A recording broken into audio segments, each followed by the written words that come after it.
Boa noite. Só marcar quem está aqui. Então, deixa eu marcar. Lilian, hoje é dia 23. Lilian, Rafael, João Kuntz. O João, que está aqui embaixo, é o João? João Dalla. João Torquato? Não, é o Dalla. Dalla. Você falou de um jeito que eu achei que era o outro João, então eu fiquei na dúvida. João Dalla, tá certo. Boa noite. Sou eu. É, Paola, Júlia, Letícia, Fábio. Então, por enquanto, ainda não veio o João Torquato, a Adla, tem mais alguém? O Renan e a Júlia. Estou esquecendo de alguém? Acho que não. Acho que não. Tá. Boa, não, já marquei, Rafael.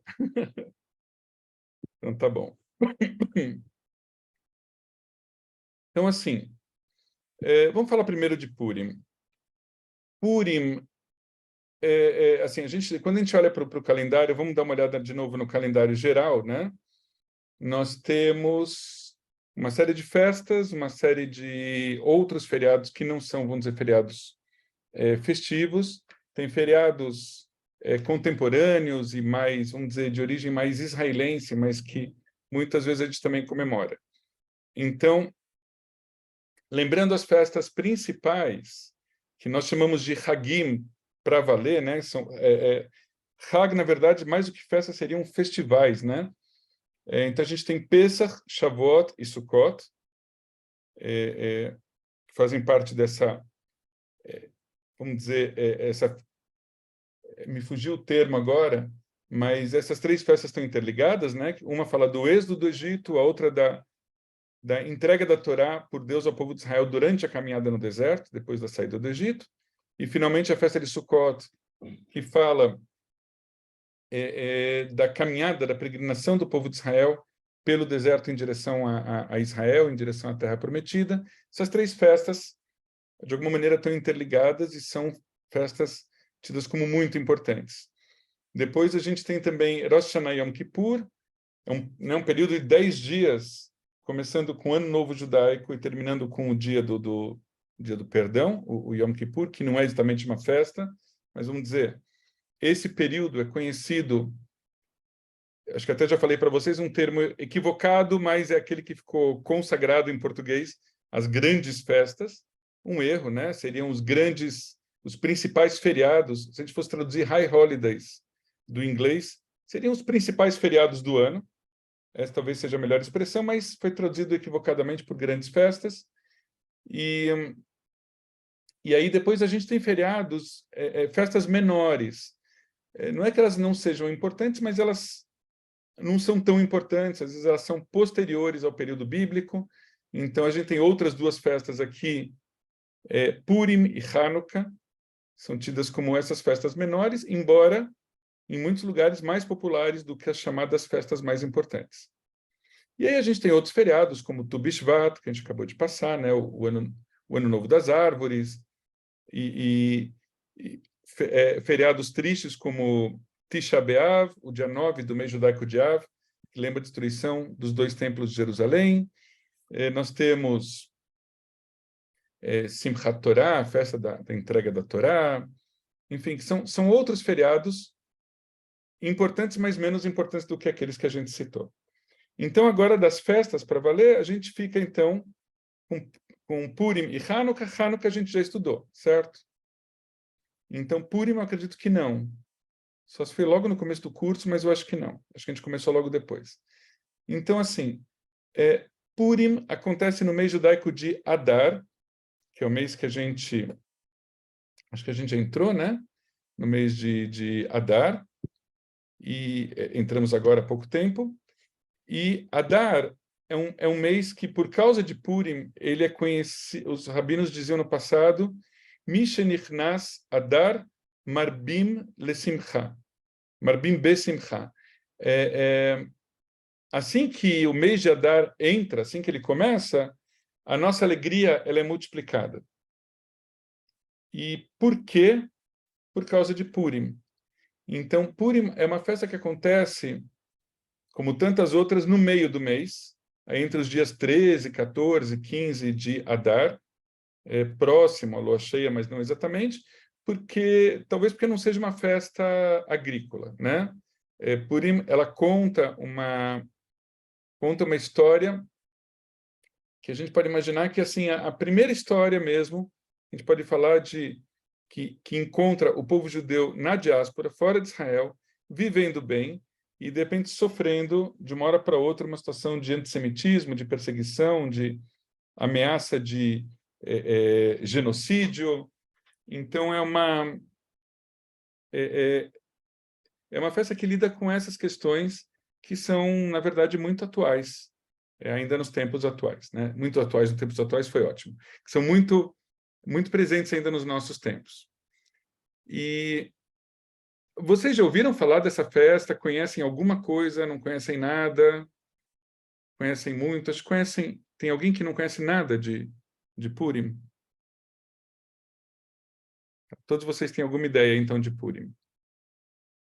Ótimo sinal. Então, eu vou contando algumas coisas e eu vou ver se eu conto as questões principais. Então, a primeira, a história de Purim, ela está calcada num livro bíblico chamado O Livro de Esther, em português. Agora, embora seja chamado Livro de Esther em português, em hebraico, Megillat Esther, Megillah é como se fosse uma espécie de carta, né? Um rolo que se abre, vamos dizer, como se fosse diferente do Sefer, que é o livro com duas bases de madeira, como a gente tem o Sefer Torah. A Megillah é como se fosse um único rolo, vamos dizer, ou com uma única base de madeira, ou sem base de madeira nenhuma, como se fosse uma carta enrolada, né? Mas em português ficou traduzido como livro. Então, existem 5 Megilot. Megilot é o plural de Megillah. Gente, não existe Megillat, tá? Vamos ler a Megillat? Não, é Megillah. Termina com A. O T, esse sufixo, ele quer dizer de. Megillah de Esther, Megillat Esther. Como Kabbalat Shabbat, eu já falei isso para vocês. Kabbalah é a recepção do Shabbat, as boas-vindas ao Shabbat. Kabbalat Shabbat. O T faz o papel de de, do ou da. Então, Megillat Esther, tem outras Megilot plural de Megillah, mas a principal, quando a gente fala de Megillah, a gente está falando da Megillat Esther. Então, Megillat Esther que conta essa história do povo de Israel na Pérsia, na antiga Pérsia, região hoje do Irã, onde vivíamos muito bem, principalmente na capital, na cidade de Shushan, que em português o pessoal chama de Suzã, mas é Shushan. E para quem tem dificuldade de falar o A, imagina a Xuxa com um N no final, né? Shushan. E brincadeiras à parte, pode ser uma forma de ajudar a lembrar. E vivíamos muito bem. Os nomes que boa parte das pessoas do nosso povo usavam, conta essa história, começavam a ser nomes adaptados da cultura persa, da cultura da região, ou seja, estávamos bem assimilados, bem integrados à sociedade, quando um belo dia surge um governante, né, um primeiro-ministro, que, por motivos toscos, por motivos triviais, usa aquilo como pretexto para perseguir e mandar matar o povo judeu. A história toda de Purim, a história da Megillat Esther, ela tem muitas camadas que a gente pode ler. É uma história que parece uma história para crianças, para alguns, e a gente vai ver que para criança ela não tem nada. Quer dizer, tem, né? Se a gente faz uma leitura superficial. Mas, como adultos, a gente precisava fazer uma leitura mais adulta desse texto também. É uma história que parece, não sei se o termo seria burlesca, uma história meio, uma coisa meio de fanfarronices, vamos dizer assim, parece meio uma grande brincadeira, né? Uma grande farsa, e no meio dessa brincadeira, dessa farsa, do exagero dos personagens, a gente vê aí um risco de genocídio mesmo, um risco de um massacre muito grande por trás de uma história aparentemente engraçada. Então, é legal da gente perceber essa questão. Mas falando principalmente da festa de Purim, então, a gente tem algumas mitzvot, alguns mandamentos, algumas regras que a gente precisa seguir nessa festa. Quais são? Uma delas, escutar a Megilat Esther. Não é ler a Megillah, é escutar, né? Prestar atenção e escutar a leitura. Número 2, a gente tem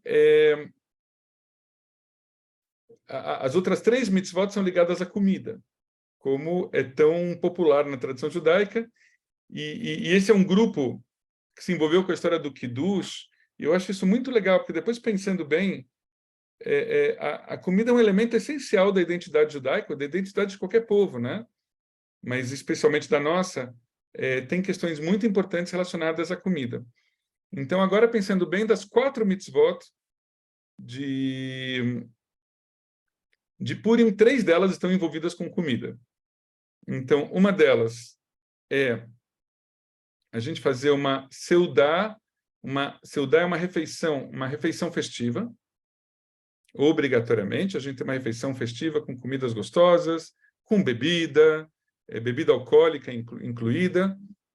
É uma das mitzvot, um dos mandamentos. Outro mandamento que a gente chama é de Mishloach Manot. Vocês têm isso, depois eu posso passar isso para vocês, ou vocês têm isso em textos que eu já passei. Mishloach Manot, Mishloach é o envio, é você mandar para a casa de alguém, mandar para outras pessoas. Manot são porções de alimento. Maná, em hebraico, é como se fosse uma porção de alguma comida. Então, Mishloach Manot é uma tradução mais informal, eu enviar uma cesta de comidas gostosas para casa de amigos, né? Pode ser um pedaço de bolo, pode ser bolo com uma garrafa de vinho, pode ser, sei lá, osnei Aman, né? Que é uma comida típica, que são as orelhas de Aman. É engraçado, né? A gente comer um negócio chamado orelha de Aman. Aman é o personagem, é o vilão da história, né? Da Megilat Esther. E esses osnei Aman também são conhecidos. Vocês já viram osnei Aman? Todo mundo já viu? Ele parece um pastel, né? Assim, de 3 pontas, geralmente recheado com algum doce de frutas vermelhas ou mais escuras, mas pode ser. Em Israel se faz muito com tâmaras, no Brasil o pessoal faz muito com, enfim, geleia de alguma outra coisa, de morango ou de outra coisa. E aí pode ter umas histórias mais criativas, como acho que foi a Paola ou a Júlia, uma delas que veio com a história de osnei Aman feito de pizza, né? Mas isso não é o tradicional, mas é uma ideia bacana. Mas, assim, basicamente aquele formato, no formato de uma orelha, vamos supor assim, de Aman, como querendo dizer, ele quis nos comer e nós acabamos engolindo ele, né? Ele quis nos destruir e nós acabamos destruindo Aman. É esse o simbolismo. E também é conhecido como Haman Taschen, ou Human Taschen. Taschen, em alemão, em Yiddish, é uma bolsa. E Haman, ou Human, em Yiddish, é a bolsa de Haman, né? A carteira ou a bolsa de Haman. Aqui tem, algumas pessoas vão interpretar com a ideia, provavelmente uma prática medieval, né, bem posterior, que possivelmente ela está se remetendo ao momento que os judeus eram oprimidos em outras ocasiões com a cobrança de impostos extorsivos dos judeus. Então, Rumentaschen é como se fosse eles tentaram nos extorquir e nós acabamos com eles, né? A bolsa de Aman é um pouco isso, é a bolsa de dinheiro, né? De eles virem tirar dinheiro da gente. E é uma explicação. Enfim, todas essas são comidas servidas nessa época e podem ter outras comidas gostosas, não só essas, mas tem desculpe, tem uma refeição festiva. Não, desculpa, falamos da refeição festiva, eu me confundi agora, desculpem. Tem a refeição festiva, agora falamos de Mishloach Manot, desse envio de comidas gostosas para a casa das pessoas. E terceira, nós temos Matanot la Evionim. Mataná em hebraico é presente. Aqui é como se fossem doações, la Evionim. Evion é uma forma da gente falar de pessoas carentes, de pessoas mais pobres. Não é o único termo, mas é um termo. Então, Matanot la Evionim é o envio de presentes, literalmente, para pessoas mais pobres. Ou seja, eu estou fazendo uma grande festa, a minha festa não vai ser completa se só eu festejar.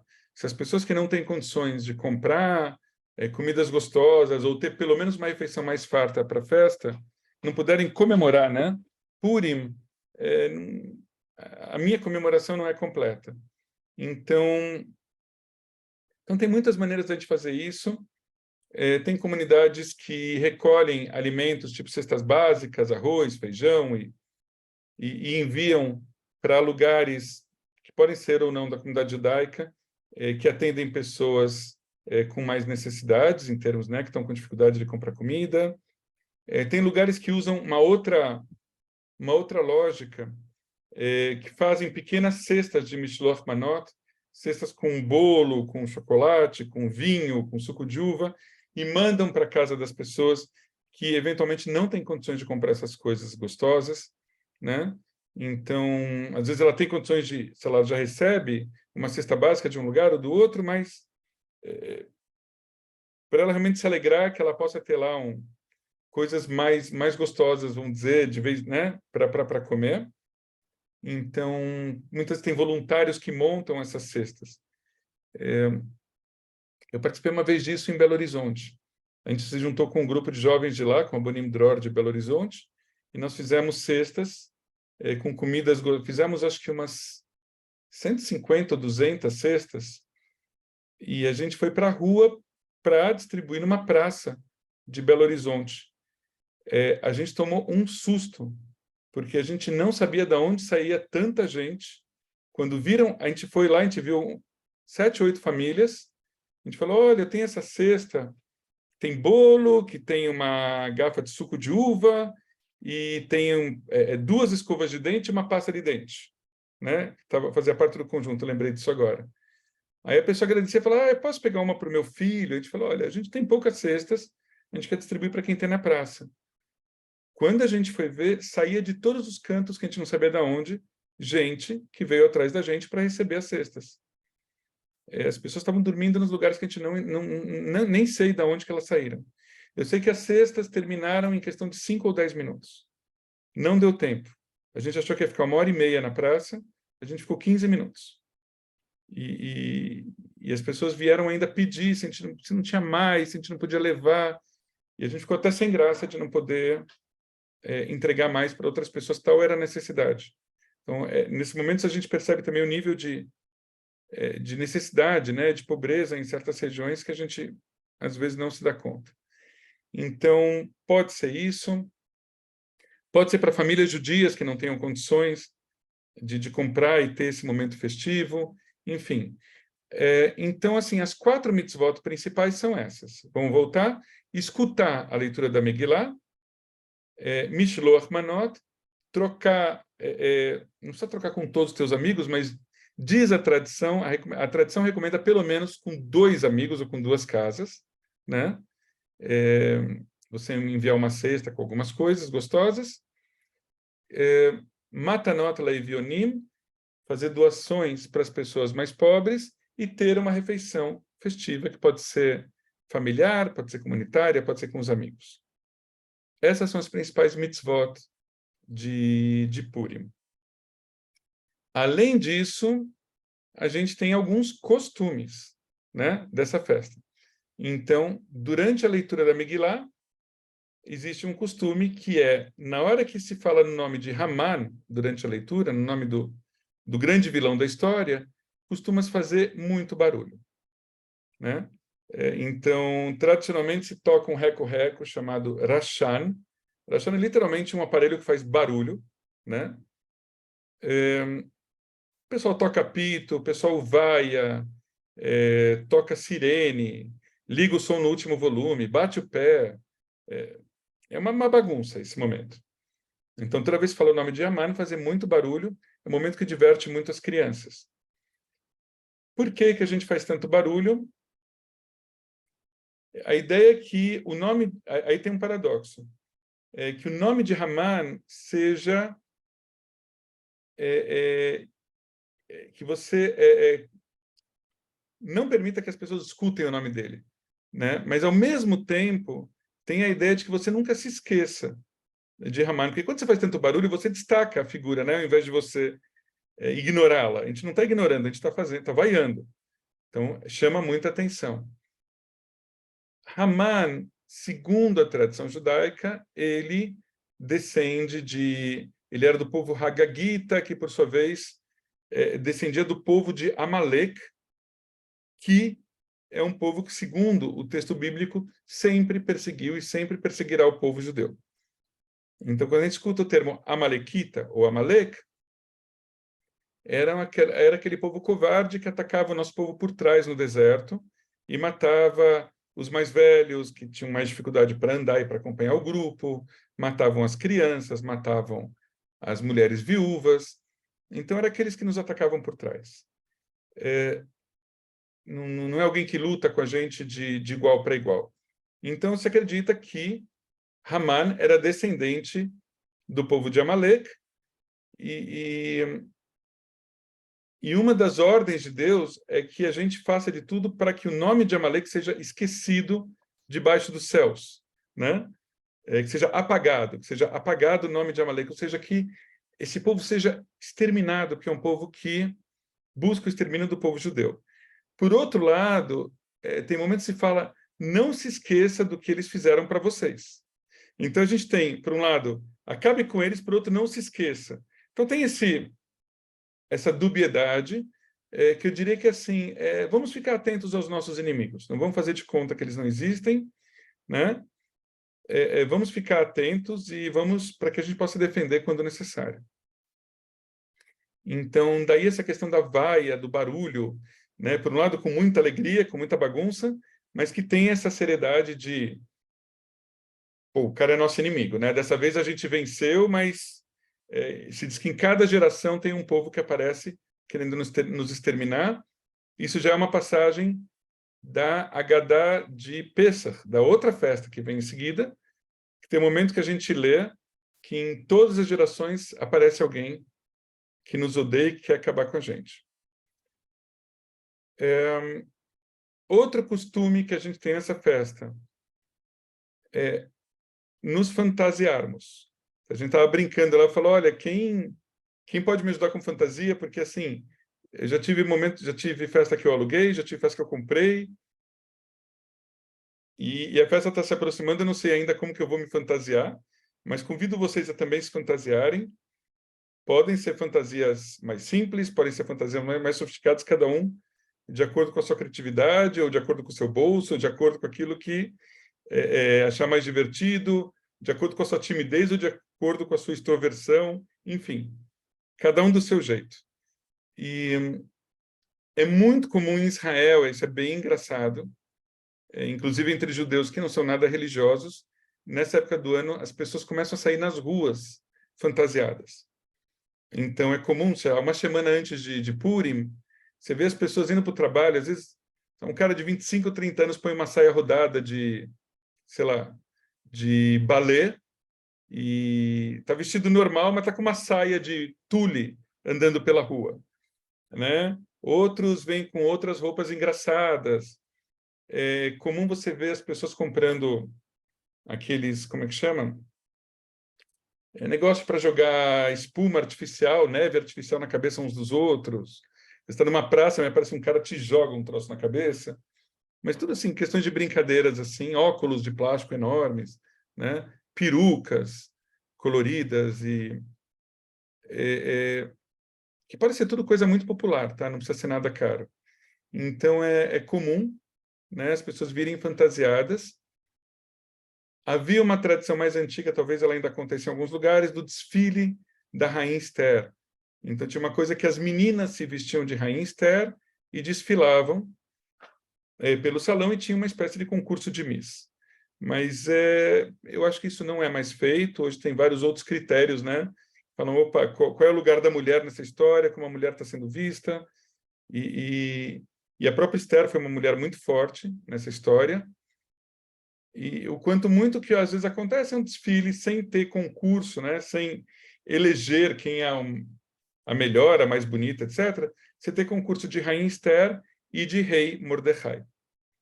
Então, ou de Príncipe Mordecai, ou qualquer coisa assim, né? Para poder brincar com os meninos e com as meninas. Pode fazer também com adultos isso, na base da brincadeira. E existe uma última tradição que eu me lembro agora, talvez tenham outras, que se diz que nesse dia nós teríamos permissão para beber quase até cair. Na tradição rabínica se diz que esse é um dia em que você deveria beber até não saber mais quem é Mordecai e quem é Haman, né? Quem é o mocinho da história e quem é o bandido. Daí vem uma expressão que em alguns lugares talvez vocês encontrem, que vem escrito, às vezes, a festa do Ad Lo Yadá. Até parece de festa do carnaval na Bahia, de alguma coisa do Abadá, ou qualquer coisa parecida, não tem nada a ver. Mas, assim, Ad Lo Yadá quer dizer até não saber mais. Né? Ad Lo Yadá, Ad Lo, Ad Shetaló Teidá. Até que você já não sabe mais o que está acontecendo. Ad Lo Yadá tem essa ideia, o próprio som é engraçado, né? De Ad Lo Yadá. Agora, hoje se questiona muito isso, por conta dos problemas de alcoolismo, por conta de questões ligadas a acidentes de trânsito. Então, em Israel é feriado mesmo, Purim. Então, se aconselha, se fala para as pessoas comemorarem, mas se aconselha fortemente que as pessoas não peguem carro nesse dia. Já que você vai beber, volta de táxi, né? Então, isso é muito forte. Volta a pé ou volta de táxi. Isso é muito, muito forte em Israel. E você vê um monte de gente realmente bebendo a mais, mas, de forma geral, as pessoas pegam um táxi ou voltam a pé. E também o questionamento hoje sobre se é o caso realmente de mandar ver na bebida nesse dia, né? Ou se a gente pode avaliar isso de uma forma diferente. Então, tem sinagogas, por exemplo, que fazem uma festa absolutamente infantil e sem bebida alguma. E a Betel já foi uma delas e talvez continue sendo, não sei. Nesse sentido, porque acaba tendo muita criança, e infantil que eu estou falando nesse ponto, eu não estou criticando agora, eu estou colocando que, assim, se é uma festa mais familiar, às vezes se evita ter bebida. Agora, tem outros lugares, eu acompanhei isso em Belo Horizonte, onde tinha, às vezes, uma, duas pessoas se diziam experts em fazer drinks, né, no dia, e faziam 2 ou 3 bebidas, uma caipirinha, isso, aquilo, e servia para os adultos que quisessem beber. Num canto da festa, sem maiores problemas. E tem festas que realmente... Eu já fui numa festa na Sinagoga de Pinheiros, aqui em São Paulo, há uns 30 anos, em que se via todo mundo, era uma festa para jovens, de 20 anos, 25 anos, e se via esses jovens e o próprio rabino e outras pessoas absolutamente travados, né, de tanto beber, brincando de equilibrar o uísque na cabeça e fazendo a maior bagunça. E eu não sei se isso ainda acontece, porque hoje tem muito essa ideia de, gente, vamos tomar cuidado, né? Porque depois a gente vai voltar de carro para casa e o resto da cidade não está na festa de Purim, né? Nós somos uma bolha dentro de uma cidade maior. O que mais que a gente pode falar de Purim? Bom, a própria história. Mas eu queria perguntar para vocês, acho que eu já falei bastante, ver se vocês têm alguma dúvida, se vocês querem perguntar alguma coisa sobre a festa de Purim.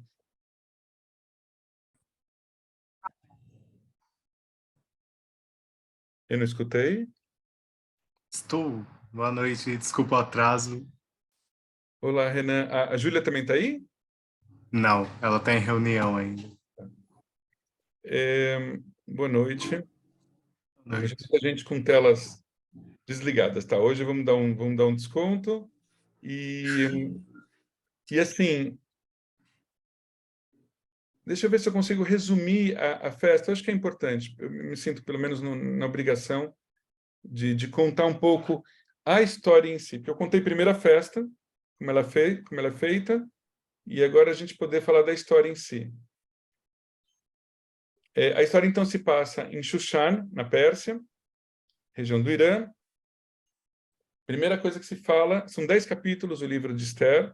Não é uma história muito comprida, mas se a gente fosse fazer a leitura toda dela, seria um tanto longo para uma comunidade. Então, a história se passa, vai falando, olha, tem um reino que controla 127 províncias ao redor, ou seja, um reino poderoso, o Império Persa. E aí começa, até aqui, a gente entende o poder deles. A partir daí, a história começa a ganhar um caráter meio de farsa, né? Então, aí se fala de um rei chamado Ahasverosh. Parece meio complicado, por isso que eu falei devagar. Ahasverosh, que em português foi traduzido como Assuero, mas o nome que eu gostaria que vocês soubessem é Ahasverosh. E era um rei um tanto fanfarrão, então se coloca como um sujeito que gosta de beber muito, de comer muito e de só fazer festa, né? E faz grandes festas para o povo, e tanto para o pessoal da corte quanto para o povo em geral. E aí teve um momento que até para ele poder exibir o seu poder, né, ele resolve fazer uma festa gigantesca para a corte. É uma festa de 6 meses, né? Acho que deixou muita rave para trás. Então, 6 meses de festa para o povo da corte. E aí, além disso, ele faz uma festa de mais 7 dias para o povão, vamos dizer assim. E uma festa regada a muita bebida. Então, muita comida, mas destaque somente para a bebida.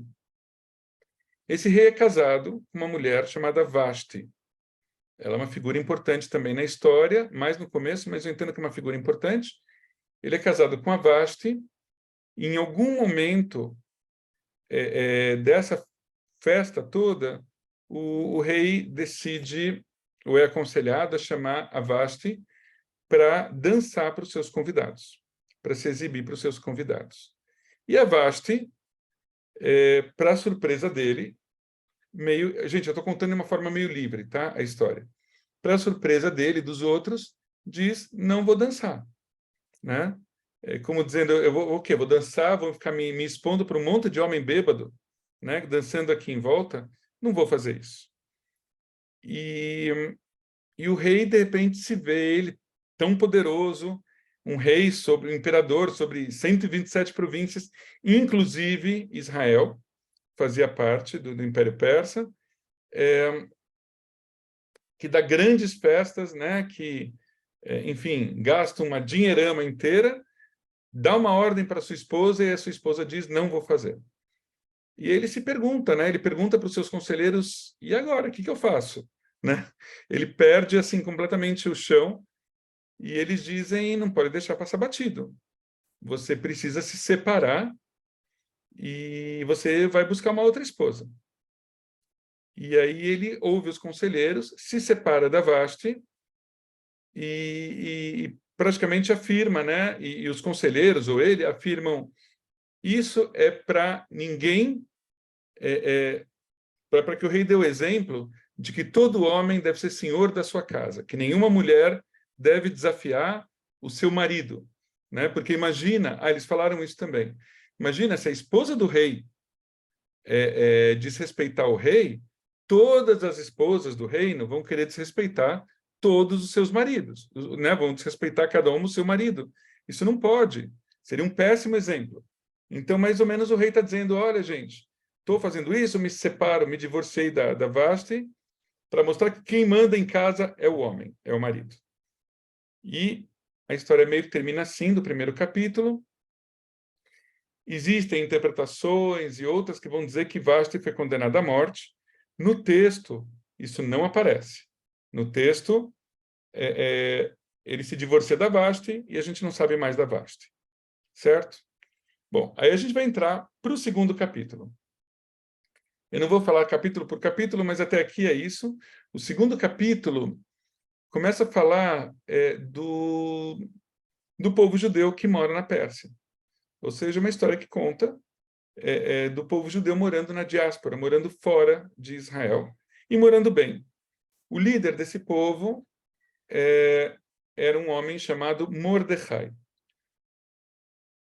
O líder dos judeus na Pérsia, e eles moravam em Shushan, como eu falei, ele tinha uma prima ou uma sobrinha, dependendo da tradução ou do texto, a gente encontra de modo diferente, mas, de qualquer maneira, uma moça muito mais jovem do que ele, órfã, chamada Hadassa. O nome hebraico dela era Hadassa. O nome persa dela era Esther. E aqui é uma curiosidade, então. Ou seja, na aula passada, fazendo parênteses, nós aqui conversamos um pouco sobre os nomes, né?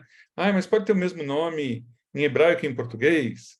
Eu posso me chamar, por exemplo, Lilian, e posso me chamar Lilian em hebraico? Não sei, preciso pesquisar se Lilian também é um nome hebraico ou não. Não tenho certeza, eu acho que não, mas aí a gente buscaria outro nome, por exemplo, Leia, não sei. Mas tem Uri, que também é Uri, tem Daniel, que é Daniel. Agora, a gente vê como isso era comum. Ela era Hadassa e tinha um nome Esther, um nome persa. E ela era órfã, né? E ela foi pegada para criar por Mordecai. Alguns contam que Mordecai estava criando ela para se casar com ela. Mas isso também não está no texto diretamente, está em outros textos paralelos. De qualquer maneira, ele que cuidava dela como se fosse um pai, né? Mas sendo tio, ou um primo muito mais velho. E o resto do povo. E aí, nessa época, surge uma liderança no povo persa, um homem chamado Haman, que muito ambicioso, e ele queria que todo mundo se curvasse para ele, e conta a história que Mordecai não se curvava, e aí ele toma ódio de Mordecai, sabe que Mordecai é judeu, e convence o rei de que há um povo do reino da Pérsia que não respeita as leis da Pérsia. Né? E o rei se pergunta quem é esse povo, ele fala, é o povo judeu.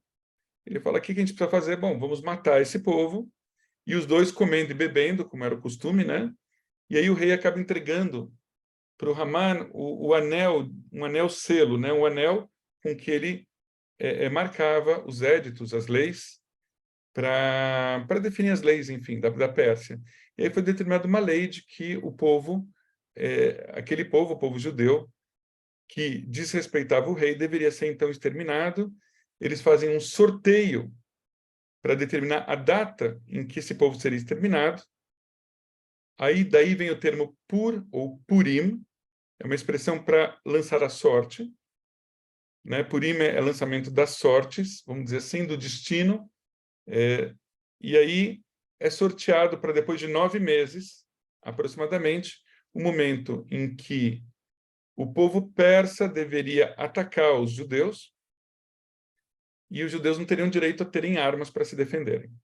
Ou seja, uma situação absolutamente covarde em que os judeus seriam massacrados. E por que 9 meses para frente? Porque aí teria tempo de enviar cartas para todas as províncias, determinando essa questão e dizendo, olha, gente, na data tal, vocês vão atacar os judeus. Acontece uma série de outras coisas na história. O Mordecai, ele sempre fica próximo à corte, né, ao palácio, e ele escuta tudo isso que estava acontecendo, toda essa trama contra o povo judeu, e o povo judeu acaba entrando numa grande depressão, as pessoas choram, se vestem com roupas de trapos e coisas assim, e aí o Mordecai acaba indo falar com a... desculpa, gente, eu pulei uma parte da história. Está acontecendo toda essa questão, e um pouco antes disso, o rei tinha que encontrar uma esposa. Me perdoem, eu pulei uma parte da história. Ele tinha que encontrar uma esposa, e aí ele é aconselhado a selecionar as jovens mais belas do reino, e aí são selecionadas essas jovens que passam um ano praticamente em tratamento de beleza, e a cada dia uma delas ia servir, vamos dizer assim, o rei. E aí, numa dessas vezes, foi a Esther, a Hadassa, e o rei gostou dela e acabou se casando com ela. Aqui a gente tem uma outra situação delicada. Ela era judia, obviamente que o rei não era judeu. Ele, pelo jeito, não tinha nenhum problema de casar-se com uma moça judia, mas ele talvez também não desse muita bola de quem era ela exatamente. Ele não sabia, né? O Mordecai, inclusive, diz para Esther: não conte que você é judia, né? Não diga quem você é. E o rei acaba se casando com ela, uma jovem do reino, e ela vive muito bem com o rei durante um bom tempo. Quando começa, aí a gente volta para essa história, toda essa perseguição aos judeus, aí o Mordecai vai e chama a Esther e fala: Esther, você precisa fazer alguma coisa. Você precisa falar com o rei e dizer que eles estão perseguindo o teu povo. E a Esther fala: eu não tenho como ir chamar o rei. Só o rei pode me chamar para falar com ele. Eu não tenho esse direito de chamá-lo para vir falar comigo. E aí o Mordecai diz para ela: Esther, se você pensa que essa história não vai chegar em você, ela vai. Então, se você não nos ajudar, de um jeito ou de outro, a gente vai dar um jeito de se safar dessa situação, da gente se libertar dessa situação. Mas se a gente morrer, não acha que você não vai morrer junto. Você é judia, né? Ele adverte ela, a Esther se enche de coragem e vai falar com o rei. A gente tem, enfim, outras cenas, mas aqui o principal é que ela prepara um primeiro jantar, convida o rei, convida Haman também, e Haman se sente muito prestigiado pelo rei e pela rainha. Ela acaba chamando um segundo jantar. Ela diz que ela tem uma coisa para falar para o rei muito importante, mas ela não consegue falar no primeiro jantar. Chegando no segundo jantar, o rei, já muito angustiado, fala: Esther, eu estou te vendo triste. Eu te entrego, sei lá, metade do meu reino, né, das terras, do patrimônio, para te fazer feliz, né? Mas me diz o que eu preciso fazer. E ela fala: não é nada disso. Na verdade, querem exterminar o meu povo. E aí ela conta. E aí o rei se pergunta: quem que tramou isso? Aí ela aponta para o Haman e diz que foi Haman. E aí a história toda tem um revertério em que Haman tenta, de alguma maneira, pedir perdão, e ele tenta dizer: olha, não é bem isso, vocês entenderam errado, e pede, por favor, para Esther para reverter a situação. Esther não quer saber da história, e, enfim, Haman, que numa outra ocasião tinha preparado uma forca para Mordecai, no dia que fossem matar todos os judeus, ele tinha preparado uma morte especial para o líder dos judeus, que era Mordecai. Ele acaba sendo enforcado na forca que ele preparou para Mordecai, e conta-se que ele tinha 10 filhos, e que os 10 filhos dele foram enforcados na mesma árvore que ele, ao redor dele. E por que os filhos foram mortos? Para que não houvesse chance de revanche, para que nenhum deles quisesse vingar o pai, né? Alguns contam dessa maneira. E Haman acaba sendo morto. Mordecai é empossado o primeiro-ministro da Pérsia, no lugar de Haman, e ele herda também a casa de Haman, ou seja, os judeus... tem uma coisa importante. O rei não podia reverter a lei que ele tinha determinado de que os persas poderiam atacar os judeus. O que ele pôde fazer foi permitir que os judeus se defendessem. E aí os judeus se defenderam, e aqui a gente tem uma das histórias mais horríveis da Megilat Esther, e que mostra que não é uma história de crianças. No 8º, no 9º capítulo, se não me engano, os judeus atacam os persas e fazem uma matança, mas assim, 60, 70 mil pessoas foram mortas.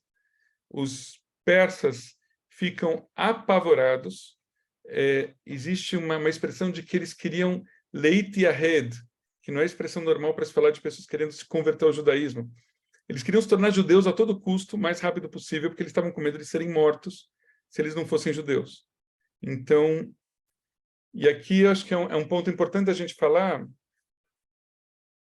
e quando se fala de conversão ao judaísmo, se fala de uma conversão que seja feita pelo desejo da pessoa que quer se tornar judia, pelo um desejo assim, legítimo e soberano, e não que essa pessoa seja obrigada a se tornar judia. Então, tornar-se judeu por medo não é reconhecido como uma conversão, não é reconhecido como uma conversão de fato. Então, aquelas pessoas, se conta que milhares delas se tornaram judias ou queriam se tornar judias por medo de serem mortos, né? Então, a história toda se reverteu. E aí, no último capítulo, os judeus fazem, então, finalmente, no dia em que eles seriam mortos, se tornou um dia de festas, né? O dia seguinte, de festas e banquetes e bebidas, ou seja, a história começa com festas, banquetes e bebidas dos persas, e ela termina com festas, banquetes e bebidas dos judeus. E ela continua, do começo ao final, ela tem as coisas tensas e tal, mas ela tem essas partes de farsa, de uma história meio cômica, né? Em que ela diz que Mordecai se tornou o grande líder e que ele era amado por quase todos. A história fala isso. Ele não era amado por todos, ele era uma pessoa amada por quase todo mundo. Algumas pessoas não deviam gostar dele, e assim termina a história. Então, e a partir daí, todos os anos, nessa época, aqueles banquetes e festas que foram feitos, eles se tornaram tradição e passaram a ser comemorados ano a ano. Então, aí depois tem umas diferenças, né, da comemoração de que dia que era comemorado no reino, ou vamos dizer, ou em Israel, e no dia que era comemorado em Jerusalém. Se não me engano, é um dia depois, porque demorou mais tempo para chegar a carta, ou as cidades muradas, ou seja, as cidades maiores, a festa é comemorada um dia depois. Me lembrei de uma outra prática que tem, depois eu abro de novo para vocês para perguntas. Quando Esther vai falar com o rei, ela, para se encher de coragem, ela decide jejuar por 3 dias. E ela pede para o povo também que jejue. Então, e aí ela vai falar com o rei. Então, existe uma tradição do jejum de Esther, que é feito no dia anterior à festa de Purim, e que ele acontece da manhã, né, quer dizer, do nascer do sol até o pôr do sol, o jejum de Esther. Depois eu preciso ver, tem vários costumes, alguns dizem que só as mulheres jejuam, outros que todos nós jejuamos, né, porque é o povo que acompanha o jejum Tzom Esther, né, o jejum de Esther, no dia anterior a Purim, e aí começa a festa. Não é um jejum de 25 horas, como é Yom Kippur, ou como é em Tisha B'Av, como é no dia 9 de Av. É um jejum que começa por volta de umas 5h30, 6 horas da manhã, e vai até por volta, vamos dizer, de umas 5h30, 6 horas da tarde. Então, também tem essa prática em Purim. Vou respirar um pouquinho, parar um pouco e perguntar para vocês se dessa história vocês entenderam, se tem alguma dúvida, se tem alguma pergunta, alguma coisa que não entenderam. O túmulo de Esther foi em qual cidade? Ótima pergunta. O túmulo, eu não sei em que cidade, mas assim, tradicionalmente, o túmulo de Esther está no Irã. Eu não sei exatamente onde era Shushan. Depois vale a pena uma pesquisa no Google. Mas, assim, é ponto turístico. Hoje é ponto de visitação. O túmulo de Esther tem frases em hebraico e tudo isso. Já houve problemas também de profanação, já houve algumas situações. E como todos esses túmulos mais antigos, a gente não tem ideia se ele é real ou não, né? Mas existe um lugar no mundo, lá no Irã, que se diz que é onde Esther está enterrada. Obrigado. Tá? E, se não me engano, até cuidado pela comunidade judaica local, que tem hoje, não sei se são 10 ou 15 mil judeus no Irã, ou judeus persas, como alguns ainda tratam. Muitas vezes falam a língua que é o Parsi, é o persa mesmo. E eu não tenho certeza, mas acho que a Noa, a Rinoam Nini, uma cantora famosa israelense, e outros são de ascendência persa, né? As famílias vieram da região do Irã.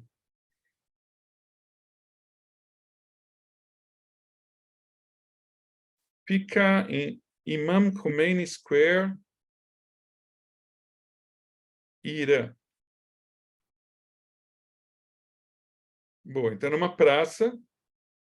Nossa, será que tem a ver com o Khomeini, que fez toda a revolução iraniana e tudo isso. O nome da praça seria curioso. Mas, de qualquer maneira, esse lugar existe. Então, assim, gente, para fazer um bom resumo da história, a gente volta para o começo. A história é comemorada em Adar, então dia 13, dia 14 de Adar, esse ano vai cair lá para o dia 5, 6 de março. Aqui a gente, na Betel, vai comemorar no dia mesmo, na noite, né, na verdade, na segunda-feira à noite. E geralmente, então, você tem a reza, depois da reza você tem a leitura da Megilá.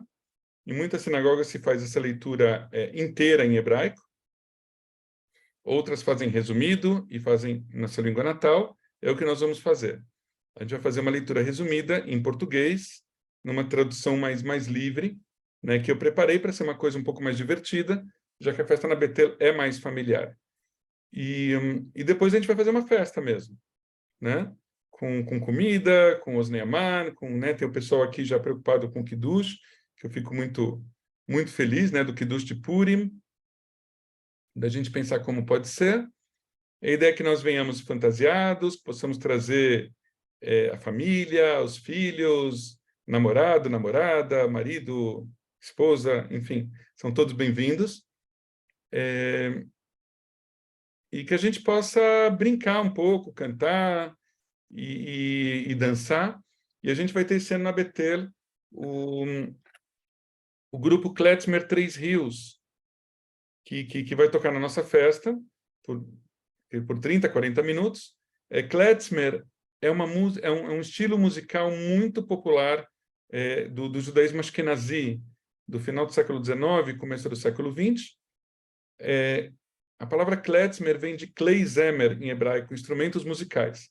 Então, era basicamente o pessoal que, para levantar uma grana, tocava em casamentos e festas, né, das famílias mais ricas, no final do século XIX, no começo do século XX, e acabou virando um estilo de música, que depois foi para os Estados Unidos. Ele acaba se misturando com jazz, com blues, com algumas coisas. Então, assim, é bem gostoso de escutar. Tem acordeon, tem instrumentos de sopro, e acaba sendo bem gostoso. E aí tem um grupo que se juntou aí há pouco tempo e formou o Kletzmer Três Rios, em homenagem à Rua Três Rios, no Bom Retiro, onde tem hoje a Casa do Povo e todo um lado cultural do bairro do Bom Retiro, um bairro de colonização judaica clássico aqui do século XX, e que está tendo um revival no sentido judaico, cultural, secular, né? E é daí que sai esse grupo. Então, eles vão tocar com a gente na nossa festa. Então, venham fantasiados. Então, para a gente poder escutar a Megilá, podermos fazer muito barulho na hora de falar Haman, comermos Oznei Aman e outras coisas que eventualmente possam ser servidas como refeição, pensarmos na possibilidade de enviar uma ou duas, vamos dizer, algumas coisas gostosas para casa de amigos queridos, pode ser aqui dentro do grupo mesmo, pode ser de outras pessoas, e a gente poder colaborar com ações de Mishloach, de Matanot Levionim, de doação para os mais pobres. E eu vou contar para vocês como a gente vai fazer na Betel. A Betel, a gente, dado o adiantado, né, para a gente poder organizar essa questão dos presentes para as pessoas mais carentes, a Betel está vamos dizer, uma parceria com uma ONG chamada Revirar. A gente já fez uma atividade com eles, 2 atividades com eles no ano passado. A Revirar é uma ONG que trabalha com pessoas que vivem em condições muito precárias nas ruas e tudo isso, na zona leste da cidade, e mantida hoje principalmente por 2 mulheres que não são diretamente da Betel, mas... Não, elas são. Uma delas é sócia da Betel, a outra, o pai dela é sócio da Betel, é a família Abuleak, tem a Samantha e a Gabriela Abuleak, que mantém essa ONG. E eles estão cada vez mais profissionalizados. A ONG está completando agora 2 anos. E eu, em conversa com a Gabi, soube da existência dessa ONG e a gente começou a envolver a Betel nisso. E aí, o que a gente está fazendo? A gente vai juntar a questão de Matanot Levionim, de doação para as pessoas mais carentes, com uma campanha social já de Pessach, da festa de Pêssar, que acontece daqui a um mês, praticamente, né? No começo de abril, e que também em Pêssar tem uma campanha social que não é muito comum no Brasil, mas em Israel é bastante, que se chama Kimcha de Pascha. É uma expressão em aramaico que quer dizer Kemach shel Pesach, como se fosse farinha de Pêssar. Ou seja, em Pêssar a gente não consome nada que seja fermentado, né? Então, muitas vezes nossas bolachas e bolos e tudo isso, o que a gente vai fazer com tudo isso? Então, algumas pessoas transformam isso em kimcha ou kamcha de Pascha, ou seja, doam isso para pessoas que não são judias e que não têm nenhum problema de comer coisas fermentadas em Pêssar. Afinal de contas, não é a festa delas. Então, a gente resolveu juntar as duas ações e fazer o que a gente está chamando de uma campanha de Purim a Pêssar. Então, Matanot Leivionim, a gente vai começar a juntar doações de alimentos. A partir de Purim, vamos avançar até Pêssar. E em Pêssar, a gente deve pegar um dia e ir até a ONG Revirar e ver que tipo de atividade a gente faz. A atividade passada, agora eu estou olhando, eu lembro que a Lilian foi, agora eu lembrei da Lilian servindo o pessoal lá, né, nas mesas e tudo isso, foi muito legal. Não lembro se mais alguém de vocês foi. A gente foi com a equipe litúrgica da Betel e alguns voluntários mais velhos, mas todos estão convidados aí. Eu só não sei quando é que vai ser dessa vez, né, que a gente vai lá. E a gente quer fazer, então, arrecadação de alimentos e arrecadação de comida também. Matando e veneno, doando coisas para as ONGs que estão cuidando das pessoas no litoral. Então, Renan, eu já ia comentar disso, você tem razão. Quando a gente já tinha definido a campanha para a ONG Revirar, aconteceu o que aconteceu no litoral norte. Então, separando as coisas, nós vamos ter uma campanha, até para separar, a gente vai ter uma campanha a partir de Purim, que vai ser de Purim a Pêssar, né, de ação social, juntando Matanot Leivionim, ou seja, doação para os mais pobres, no período que vai de Purim até Pêssar. E aí, em Pêssar, nós vamos fazer a doação para o projeto Revirar, não só de comida, mas de roupas masculinas, que é o que eles pediram mais quando a gente esteve lá. Isso que é muito difícil. Roupas para as mulheres tem aos montes, roupa para criança tem aos montes, roupas para homens tem pouco.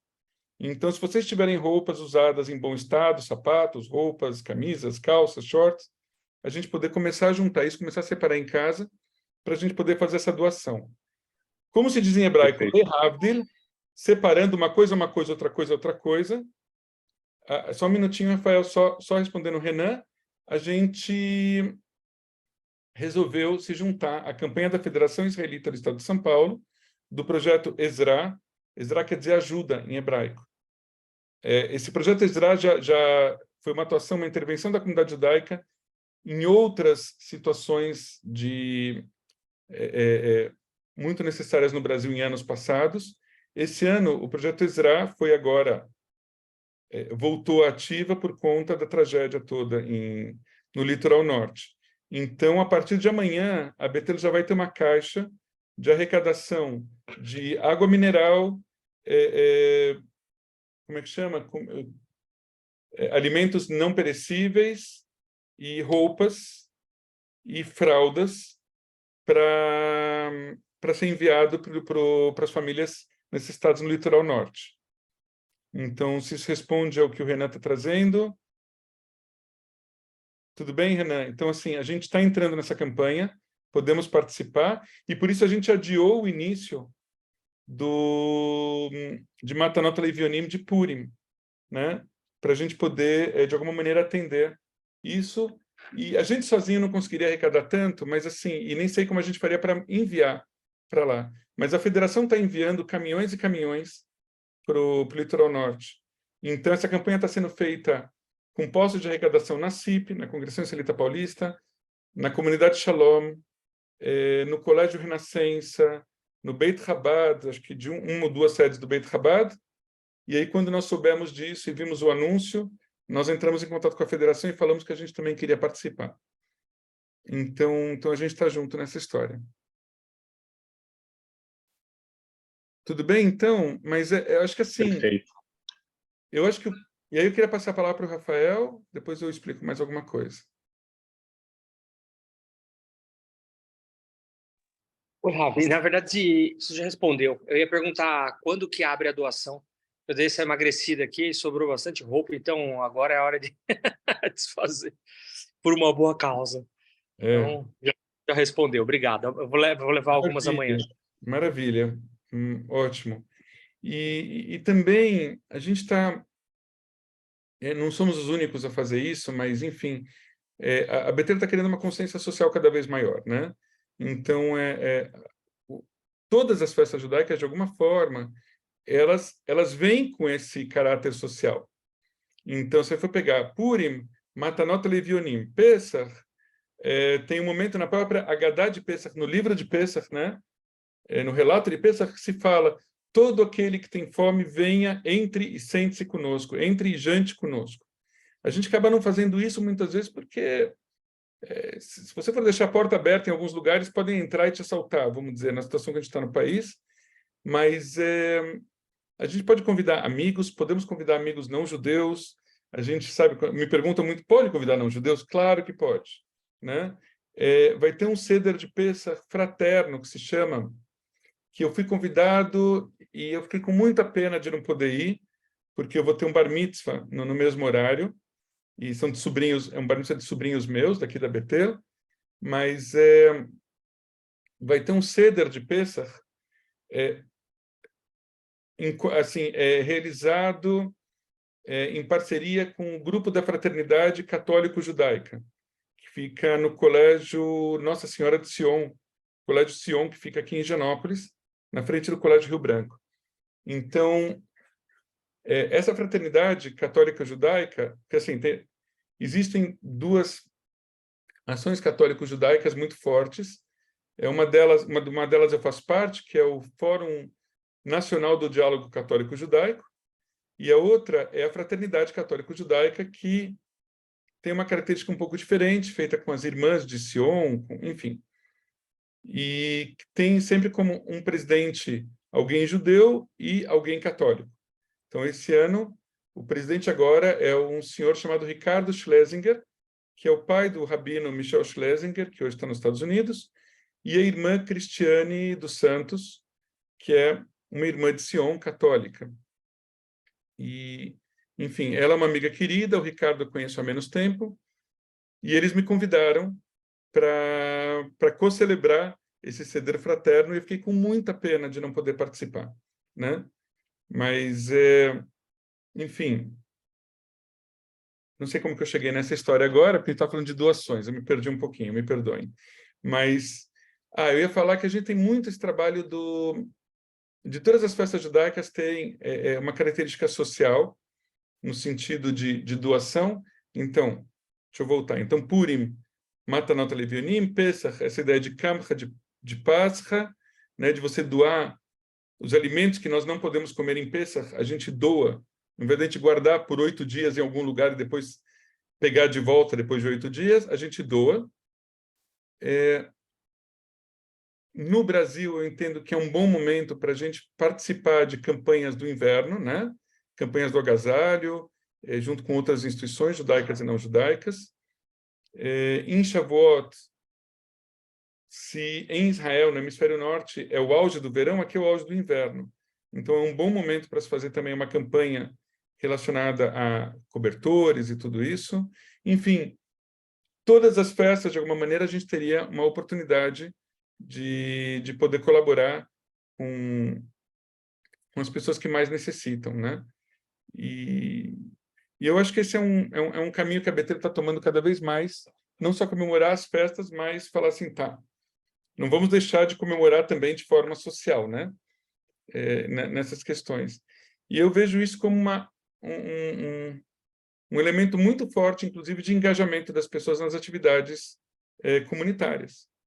Porque você descobre que as pessoas gostam de doar, e gostam de arrecadar, e gostam de poder ajudar o próximo se a gente der a oportunidade. Então, às vezes, arrecadar de casa... eu vou contar para vocês uma situação, depois a gente muda de assunto, menos tem outras perguntas, mas eu tive uma vez em Belo Horizonte, foi muito bonitinho, que duas meninas que estavam preparando para BAT resolveram passar de andar em andar no prédio delas para fazer uma arrecadação de roupas para alguma campanha que a gente estava fazendo na sinagoga. Eu acho que tinha a ver com a época de toda a tragédia, né, do Rio Doce, que estourou a represa e matou, né, quase 400 pessoas.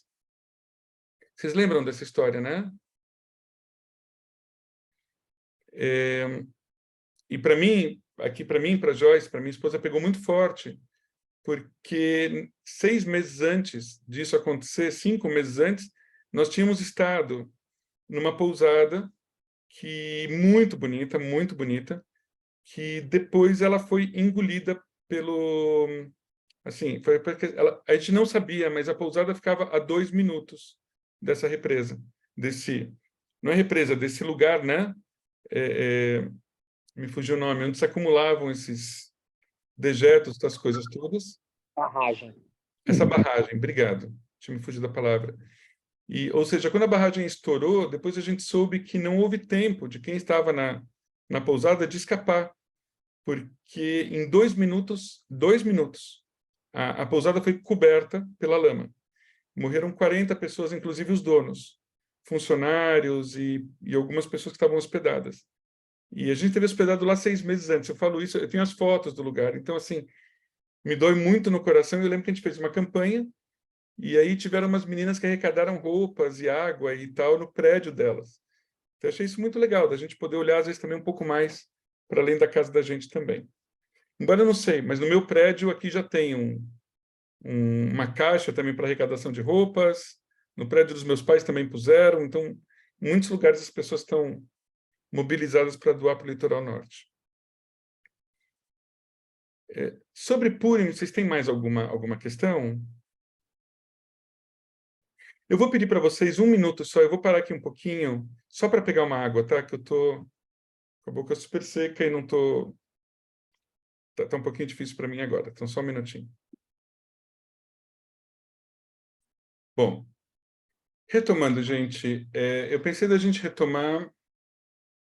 eu não tive tempo essa semana, acabei viajando e voltei ontem, e eu não tive como... Quer dizer, eu preparei, na verdade, mas depois eu não tive tempo de passar para vocês as perguntas, eu quero dar uma revisada, mas eu queria ver com vocês o que ainda está faltando a gente ver, né? Deixa eu ver se eu tenho aqui o nosso... Eu vou interromper aqui um instante de novo. Eu não tinha retomado aqui a gravação. Então, gente, se a gente não estudou ainda Pessach, eu acho que Pessach, então, deve ser a última, né? Essa história das festas. Então, eu entendo que é o que a gente deve ver agora. Deixa eu só voltar aqui.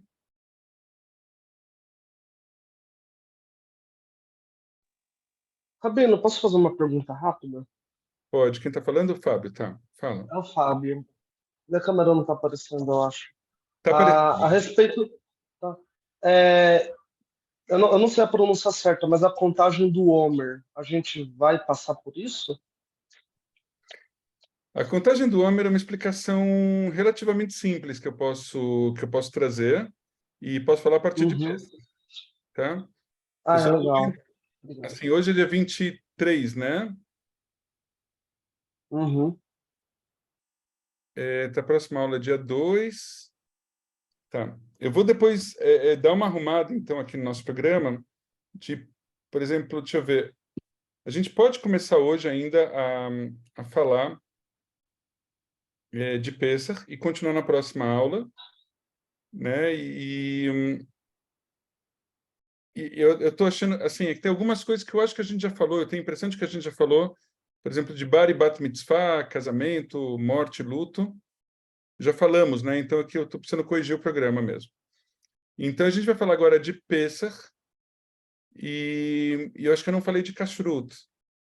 Então me parece que são as duas coisas. Pessach, posso falar da contagem do Homer e falar de Kashrut, e eu entendo que são os temas principais que a gente poderia tratar agora.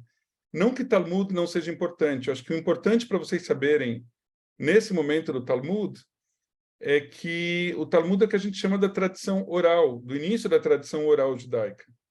Ou seja, tem a tradição escrita, que é a Bíblia hebraica, propriamente dito, né? Mais especificamente a Torá, os 5 primeiros livros da Torá, mas também os livros dos profetas e os outros escritos. Eu lembro que a gente falou sobre isso, que se chama de Tanakh, né? A Bíblia hebraica.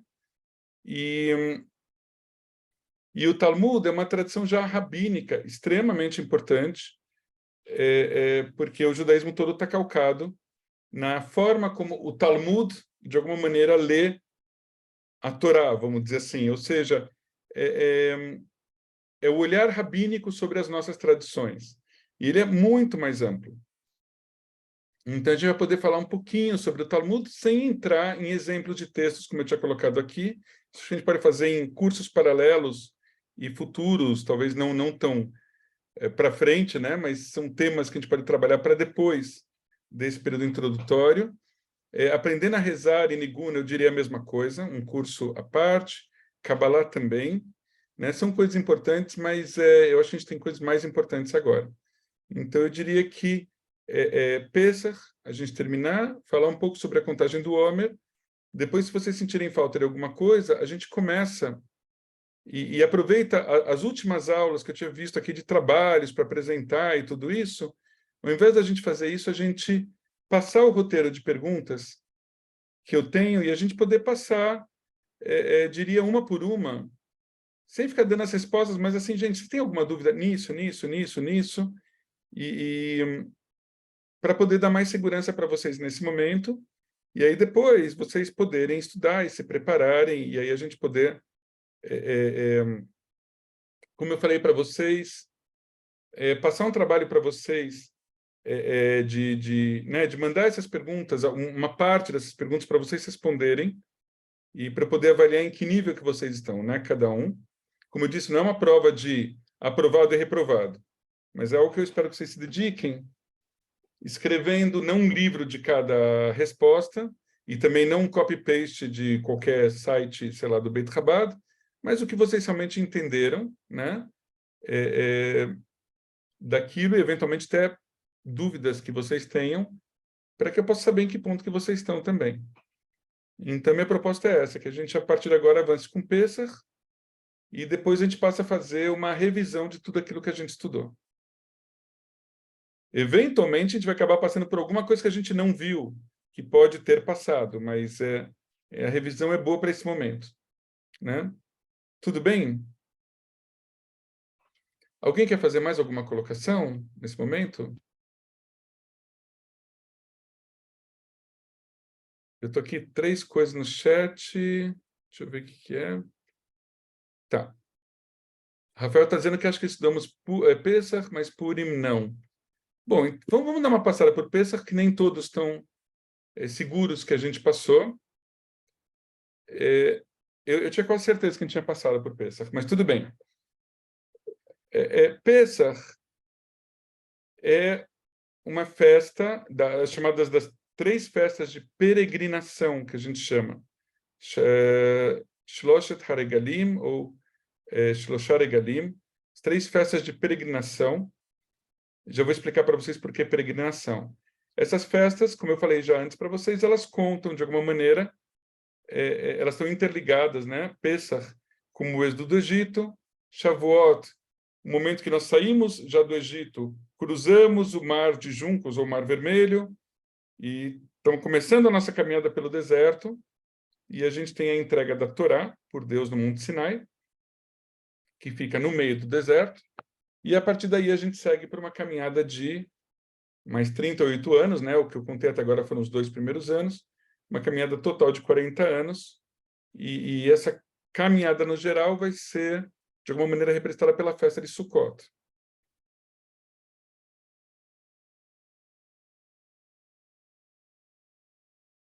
Pesach. E por que essas festas são chamadas também de festas de peregrinação? Porque séculos depois dessa história ter acontecido, já numa época em que o povo de Israel está na terra de Israel, e que o templo de Jerusalém está erguido e Muito bem, obrigado. Né? Criou-se a tradição do povo de Israel peregrinar em direção ao templo 3 vezes por ano. Nas épocas de Pesach, Shavuot e Sukkot, para oferecer sacrifícios de agradecimento, de outras coisas, enfim. Eram grandes festivais, né? Momentos provavelmente de grande alegria, 3 vezes por ano. Então, daí são conhecidas como festas de peregrinação. Mas então, Pesach, deixa eu só ver o horário, gente. Eu queria ver se hoje a gente tinha mais 10 minutos, tá? Porque já são 9h30, só para a gente não avançar de novo até 10 horas da noite. Mas, assim, Pesach acontece no mês de Nissan. O mês de Nissan é o mês seguinte ao mês de Adar, que nós estamos agora. Eu só vou abrir um parênteses com relação ao mês de Adar. No calendário judaico, voltando um pouco atrás na história, no calendário judaico, a gente tem assim uma condição muito singular, que a cada 2 ou 3 anos, mais ou menos, existe o acréscimo de um mês a mais no calendário. Então, é diferente do calendário gregoriano, que tem o acréscimo de um dia a mais a cada 4 anos para compensar 6 horas que a gente tem aí de diferença entre o tempo, né, quadradinho e tudo, e o tempo de fato, né, da duração de um ano. E o calendário, em vez de ser a volta em volta do Sol, o calendário judaico ele funciona muito no dia a dia, de acordo com o calendário lunar, ou seja, os meses todos, sem exceção, começam com a lua nova e terminam quando não tem lua, né? A gente fala da lua negra ou da lua escura. Então, assim, todos os meses são assim. Só que com os meses regidos pela lua, esses meses têm de 29 a 30 dias.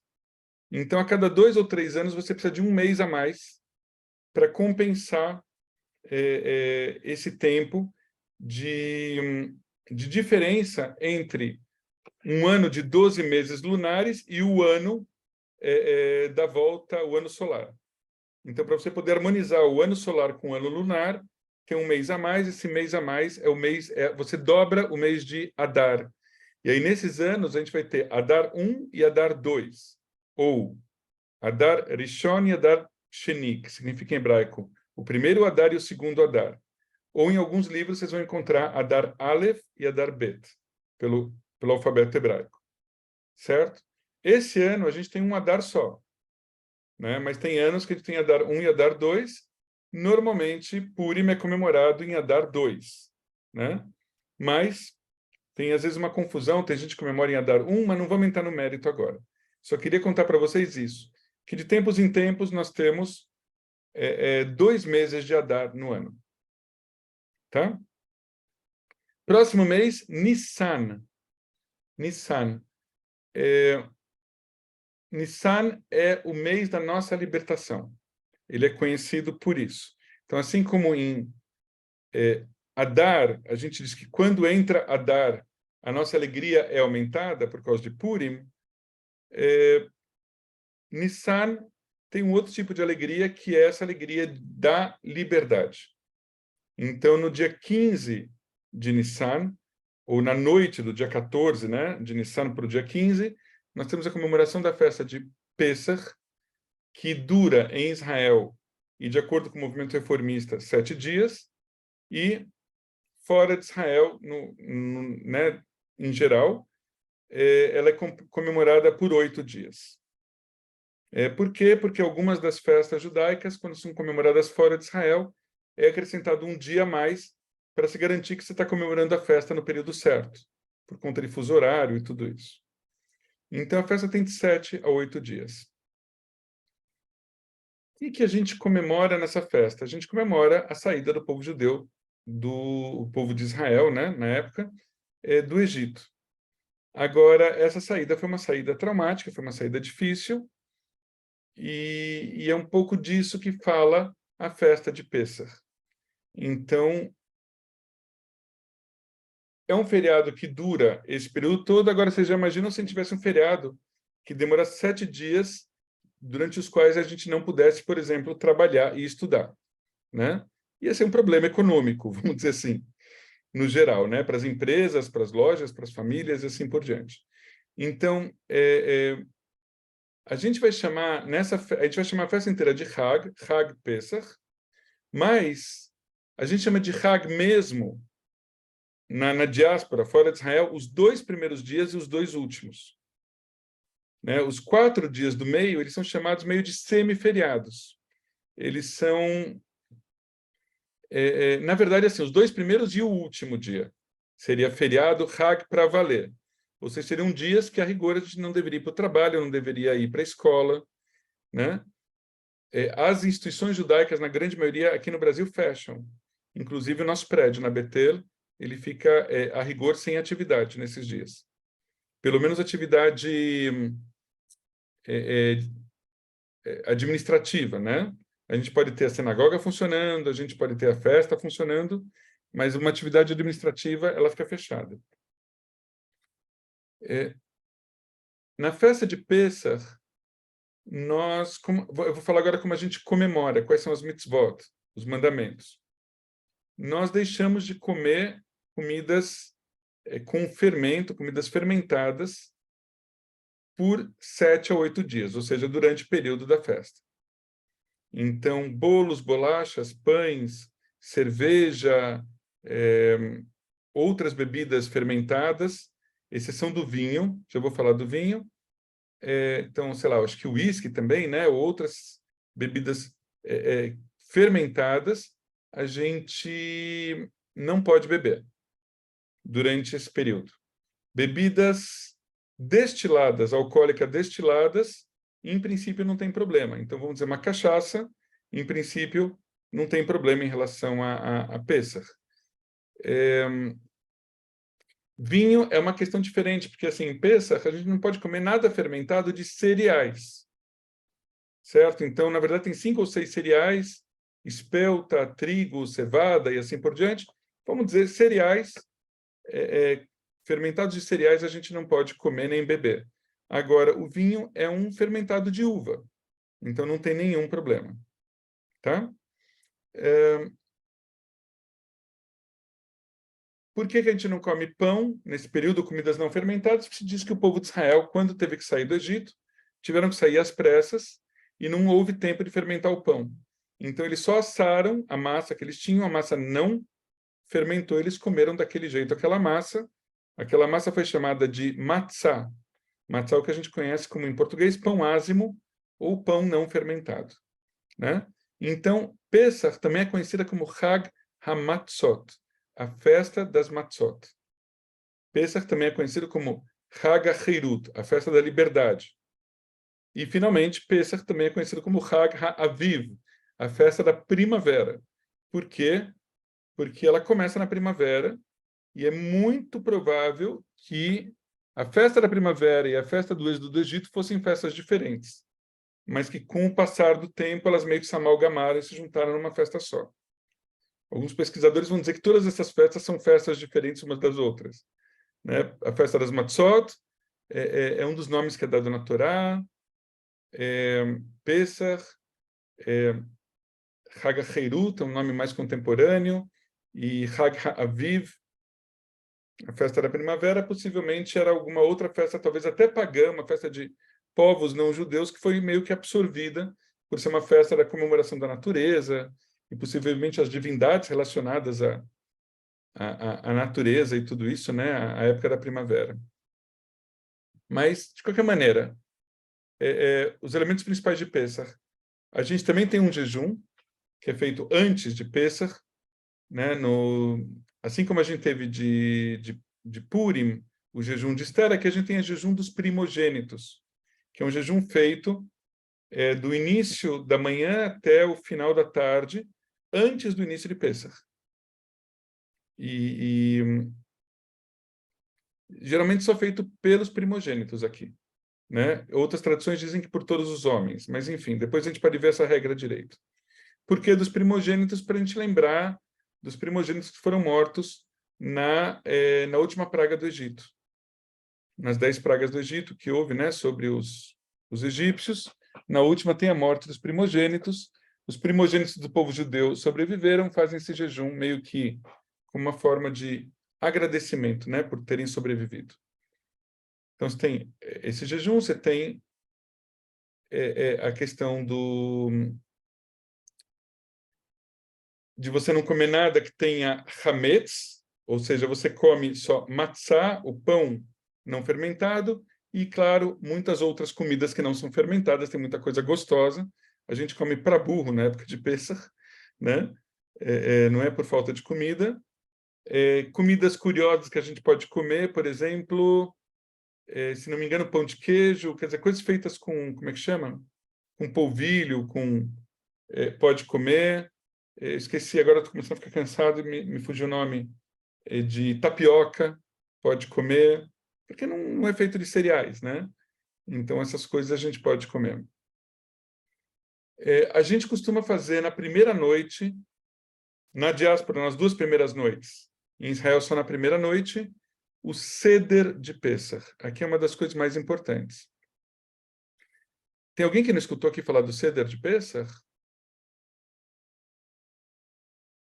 Gente, não tem problema de não ter escutado, por isso a gente está estudando, né?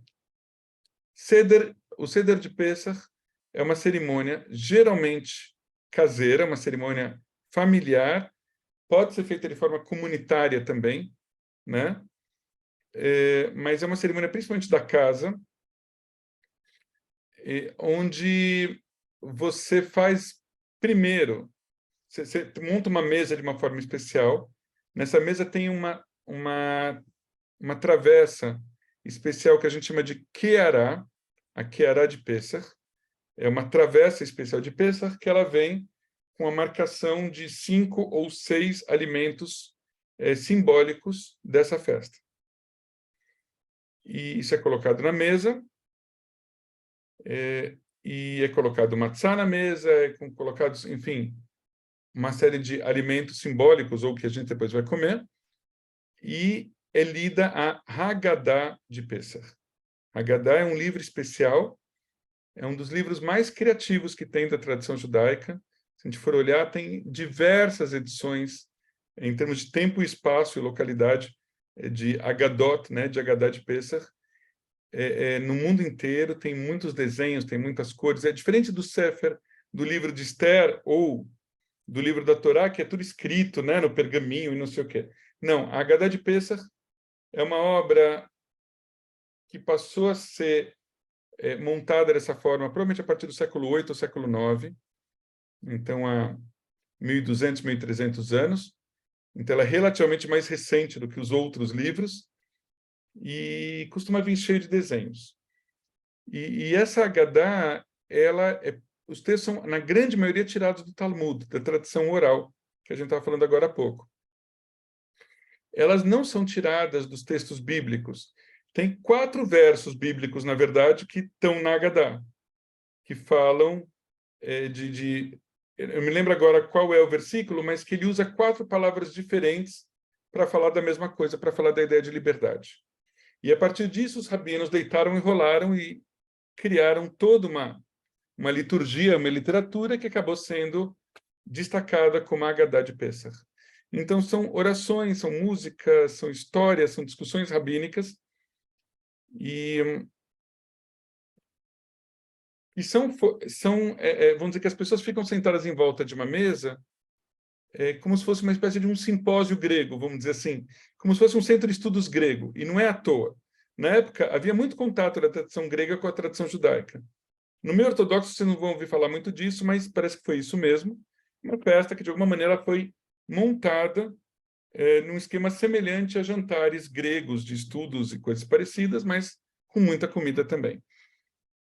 Para não me perder, e vocês não precisam falar disso no Beit Din, né? Porque senão o pessoal no Beit Din vai ficar olhando para a cara de vocês do tipo, o que eles estão falando. Mas, assim, a gente senta em família e, geralmente, tem uma pessoa mais velha ou mais experiente que puxa a leitura da Haggadah, mas a leitura pode ser distribuída entre todas as pessoas da mesa. E aí isso começa a contar essa história. A Haggadah de Pêssar significa literalmente o relato de Pêssar.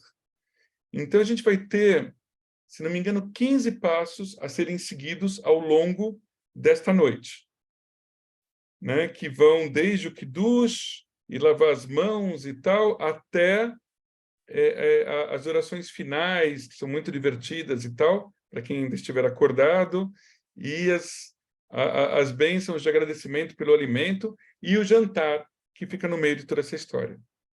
Então, na leitura da Haggadah, acho que a melhor maneira que a gente tem é vivenciar um Seder de Pesach, né? Mas, assim,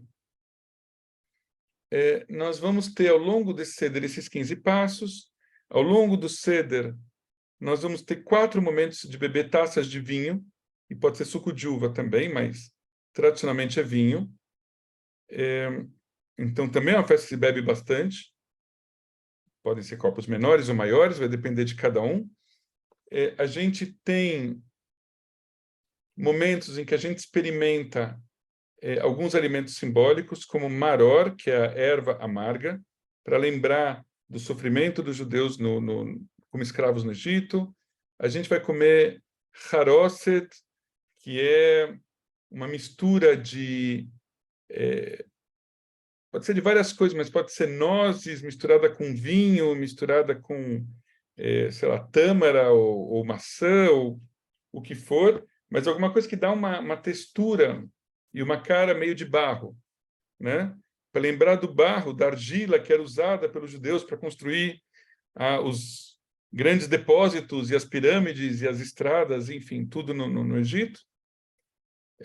A gente come matzá, enfim, tem uma série de elementos simbólicos. Ovo, que lembra também a questão do ciclo da vida, e dos sacrifícios também da época de Pesach, na época do templo.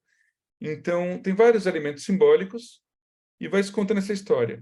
Tem muitas músicas cantadas, algumas, no começo, tem um caráter, parece um pouco infantil para envolver as crianças. Então, tem o Manishtaná, uma oração clássica que diz Manishtaná laila hazeh mikol haleilot. Quer dizer, o que tem de diferente dessa noite em relação às outras noites? Porque em todas as noites nós podemos comer pães fermentados e não fermentados, e nessa noite só fermentado.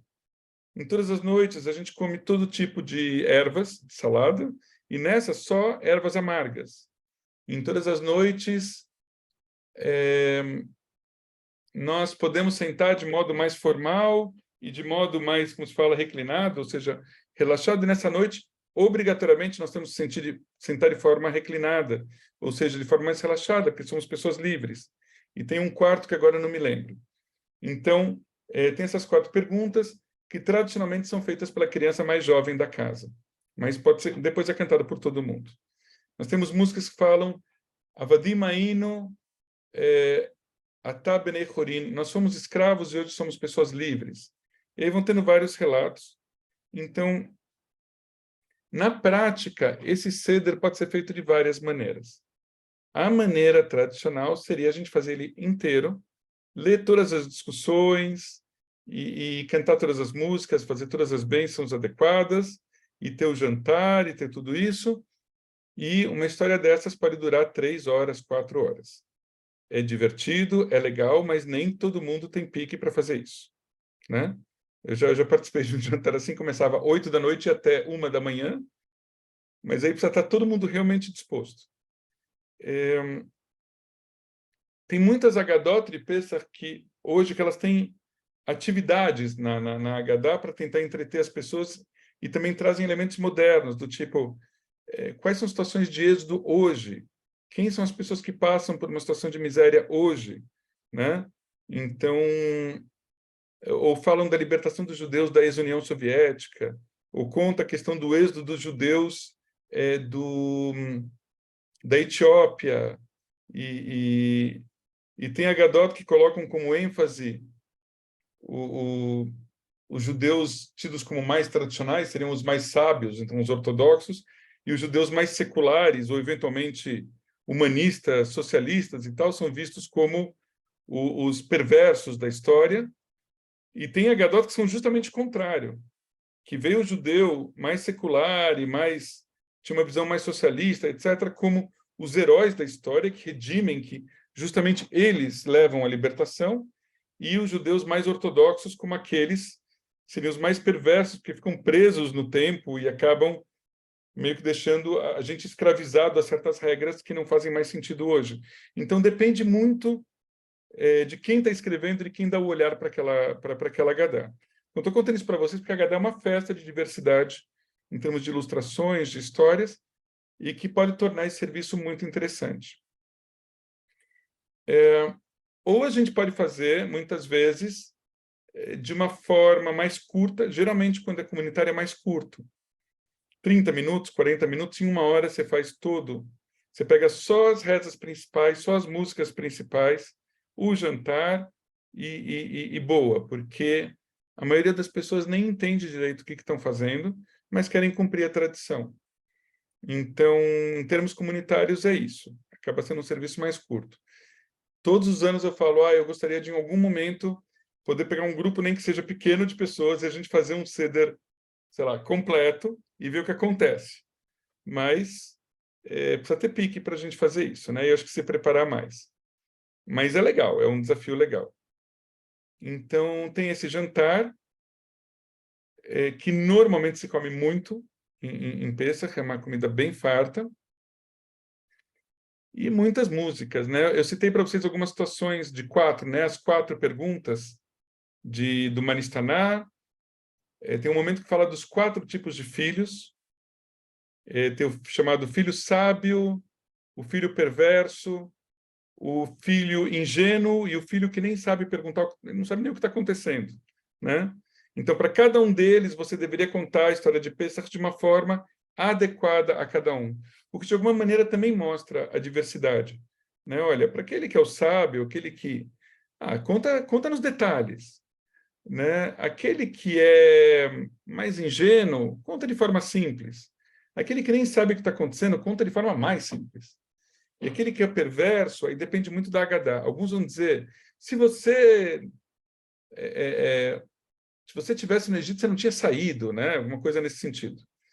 E outros vão dizer que ele não é perverso, ele é só alguém que está bravo, porque não entende muito de direito o que está acontecendo e se sente excluído. Então, como a gente faz para incluir essa pessoa e entender a dor dela? Isso é uma outra leitura. Tem canções divertidas que contam coisas repetidas, por exemplo, Echad mi yodea. Echad mi yodea quer dizer quem sabe o que é um? Então, isso já está no final do Seder. Um é o nosso Deus que está no céu e na terra. E o que é 2? 2 são as tábuas da lei, é o nosso Deus que está no céu e na terra. E 3? 3 são os nossos patriarcas. E 4, as nossas matriarcas. E vai até 13, se não me engano. Né? E aí fala, 13 é não sei o quê, 12 os meses do ano, 11 as estrelas do sonho de José, 10 os 10 mandamentos, 9 são os meses do nascimento, 8 os dias do Brit Milá, 7 os dias da semana, 6 os tratados da Mishnah, 5 são os livros da Torá, 4 as matriarcas, 3 os patriarcas, 2 as 2 tábuas da lei, é o nosso Deus que está no céu e na terra. Então, e aí nisso vai cantando e batendo palma e gritando, é uma bagunça. Tem uma outra música parecida que fala de alguma maneira como todas as coisas estão interligadas. E também é uma bagunça, vamos dizer, é uma coisa, parece meio infantil, mas ela tem a sua sabedoria por trás, que é uma música que fala de 2 carneirinhos que meu pai comprou por 2 moedas. E aí veio gato e, sei lá, e pôs fogo no rabo dos carneirinhos que meu pai comprou por 2 moedas. Aí veio o cachorro que fez não sei o quê, que pegou o gato. E aí, um atrás do outro, lembra da cultura brasileira a música como chama? Da Velha Fiar. A Velha Fiar. Essa música da Velha Fiar tem quem diga que ela foi inspirada na história do Had Gadiah, na história desse... na verdade, são 2 carneirinhos. É um carneirinho que meu pai comprou por 2 moedas. Né? Porque... Da velha Fiar, né? A música.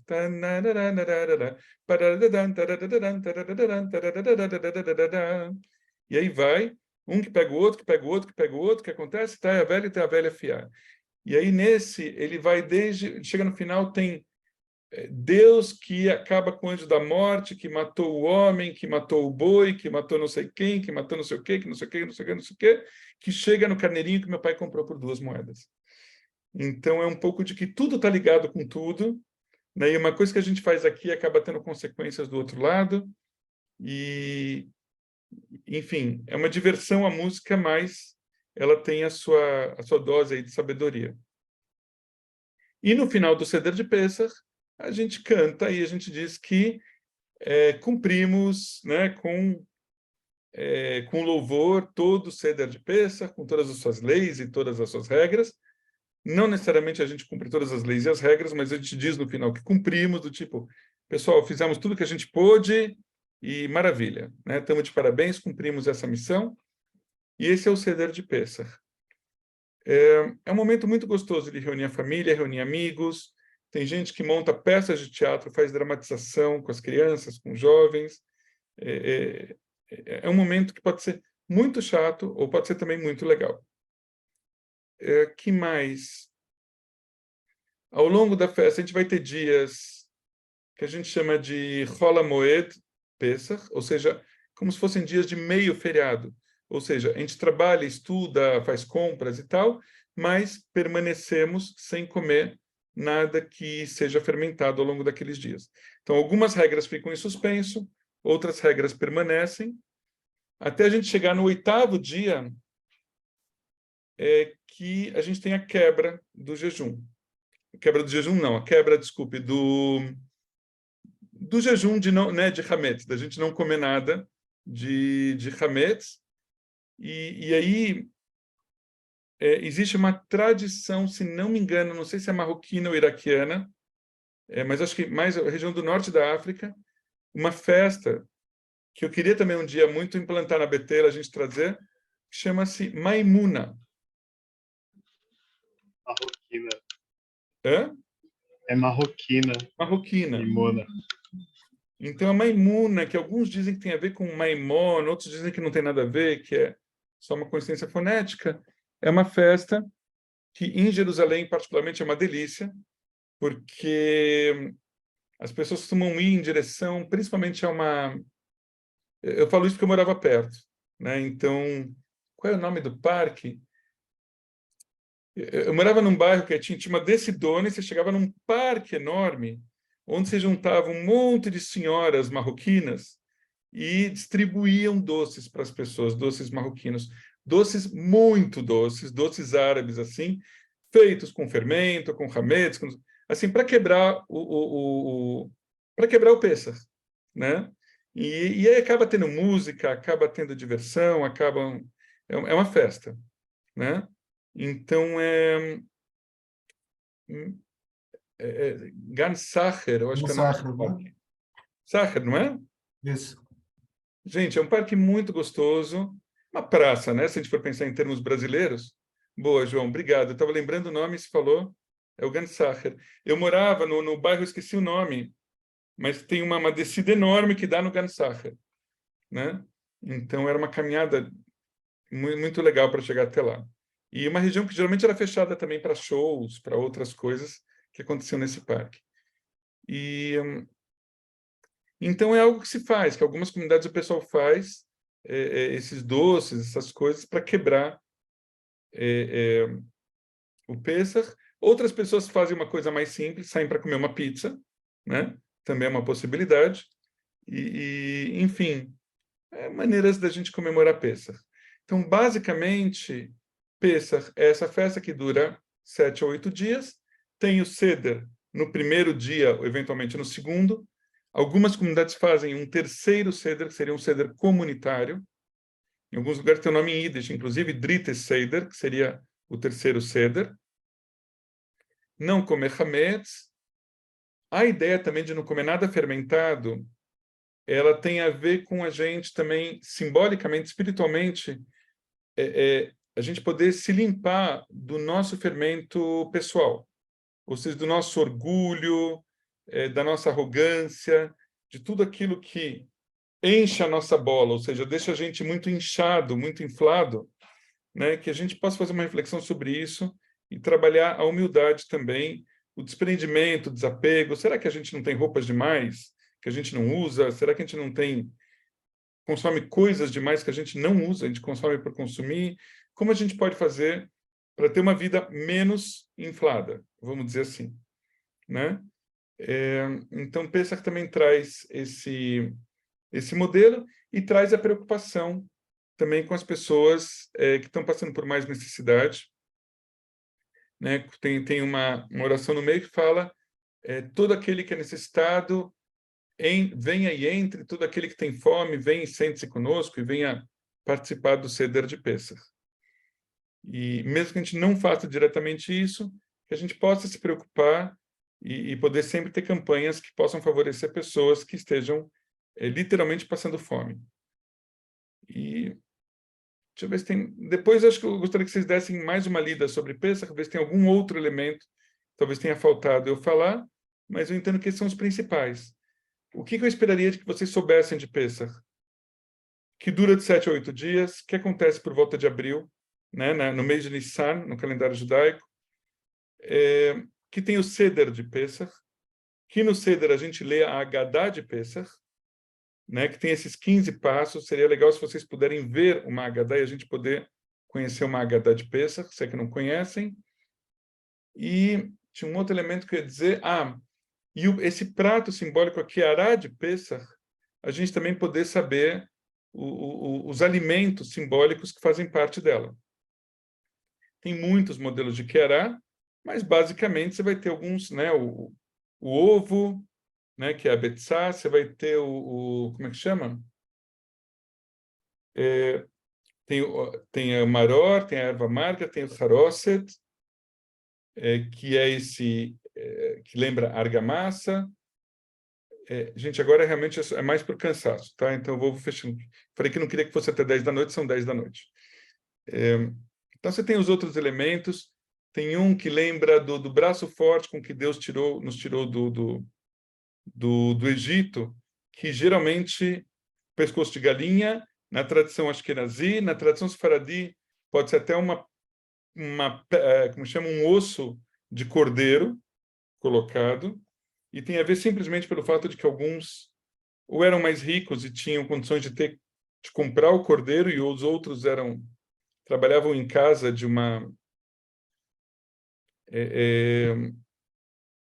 vamos dizer, tinham as suas galinhas, na sua plantação, na sua roça, e era isso que eles tinham, então usam o osso do pescoço de galinha. Então tem mais a ver com a situação de pobreza em que viviam os camponeses judeus ashkenazis, na sua grande maioria, na região da Europa, basicamente na Polônia. E os sefaradim tinham uma condição mais próspera, e aí eles tinham esse osso do cordeiro, né? Que também lembrava do cordeiro pascal, enfim, do cordeiro de Pesach. E tinha uma outra porção de verdura também colocada, enfim, 4, 5 elementos que depois é legal de vocês saberem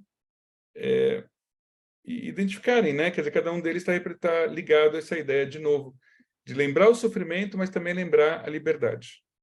Né? Tem o amargo do sofrimento e a doçura da liberdade. Então, me parecem os elementos principais. E eu vou só fechar hoje, para não deixar o Fábio sem resposta. Não vou falar sobre tudo de contagem do Homer, mas a contagem do Homer começa a partir do primeiro dia de Pesach, e ela vai se estender por 49 dias. O 50º dia é a festa de Shavuot. Então, a contagem do Homer, ela junta a festa de Pesach até a festa de Shavuot. São 7 semanas, 49 dias.